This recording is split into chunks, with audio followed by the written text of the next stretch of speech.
શ્રી પ્રમુખ એજ્યુકેશનમાં તમારું સ્વાગત છે। આજે ધોરણ 5 પ્રકરણ 13 ગુણાકાર અને ભાગાકારની રીતો પ્રેક્ટિસ વર્કમાંથી તેનો પ્રશ્ન આપણે 7માનો આપણે દાખલા નંબર 9 જોઈએ। 8888 ભાગ્યા આપણે 21 મળ્યા છે।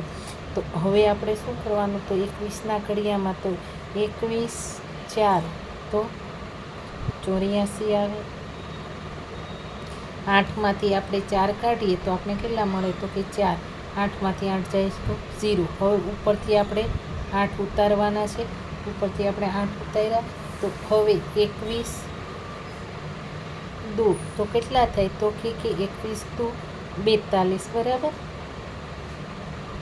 હવે 8માંથી 2 કાઢીએ તો આપણે કેટલા મળશે, 6 ને 4માંથી 4 જાય તો કે 0 બરાબર। હવે ફરીથી આપણે હજી એકવાર 8 બાકી છે ત્રીજી વાર, તો આપણે એ ઉતારી લઈએ તો 21 3 63। તો અહીંયા આપણે 8માંથી 3 જાય તો 5 મળે, 6માંથી 6 જશે તો કે 0 મળે। તો અહીંયા આપણે ભાગફળ છે તો તે કેટલું મળે, તો કે 423 અને શેષ આપને મળશે 5 બરાબર। તેવી જ રીતને દાખલા નંબર આપણે 10 જોઈએ। અહીંયા 8714 ભાગ્યા આપણે 34, એટલે આપણે અહીંયા 34નો ઘડિયો કરવાનો છે। તો અહીંયા આપણે 34 2 બરાબર 68। તો અહીંયા તમારે અહીં ચેકિન, અહીંયા 7 આવે, અહીંયા આપણે લઈએ 17 બરાબર। તો 17માંથી 8 જાય તો 9 મળે, 7માંથી 6 જાય તો 1 વધ્યા।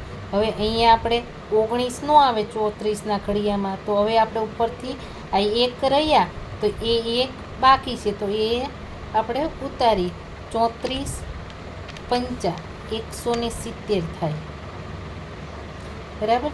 તો હવે 1માંથી 0 કાઢીએ તો કે 1 જ વધે, 9માંથી 7 કાઢીએ તો આપણે મળે 2 ને 1માંથી 1 જાય તો કે 0। હવે આપણે શું છે ઉતારવાનું, તો કે આપણી પાસે 4 છે તો આપણે હવે 4 ઉતાર્યા તો 34 6 તો આપણે કેટલા મળશે, તો કે 204। 4માંથી 4 જાય તો કે 0, 1માંથી 0 જાય તો કે 1 વધે અને 2માંથી 2 જાય તો કે 0। એટલે અહીંયા આપણે ખાલી કેટલા ગણવાના, 10 જ ગણવાનું બરાબર। તો અહીંયા ભાગફળ આપને કેટલું મળશે, તો કે 256 અને શેષ મળશે આપને 10।